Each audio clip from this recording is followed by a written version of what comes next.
Thanks for joining us. Parents in the Green Bay area public school district sounding off tonight over potential boundary changes meant to address declining enrollment. Changes could consolidate some schools and close others. In a First Alert update, Jason Zimmerman highlights two possible scenarios being discussed.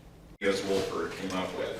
At the Neville Public Museum, consultants for the Green Bay Area Public School District held a pair of meetings Tuesday asking people to weigh in on potential boundary changes. The district really thought it was important to make sure that it engaged the community early on, that you can see this in the spirit of transparency, in the idea that we can get feedback and try to make ultimately whatever recommendation goes to them better. Right now, two scenarios are being proposed. The first one would convert Franklin Middle School into a 4K through 8th grade campus. This would close Elmore and Chapel elementary schools and consolidate them into Franklin. In a second scenario, Franklin becomes a 4K through 6th grade campus, with Elmore and Chapel consolidating into Franklin. West High School, as a result, then becomes a school for grades 7 through 12. After a short presentation, plenty of parents had questions. There are huge concerns with the Alloway community, especially of trying to figure out where to put all of the students, but at the same time we're struggling with filling schools and having empty schools, and the district just can't afford to keep all the schools running.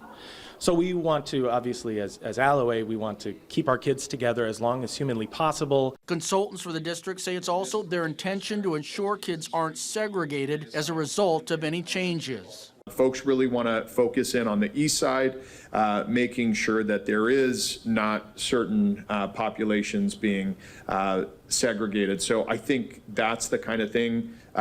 Your lens will be helpful for that. Parents will also have opportunities to weigh in on the boundary changes throughout April and May, with the Board of Education expected to take action sometime in June. You can also view the presentation on the district's website.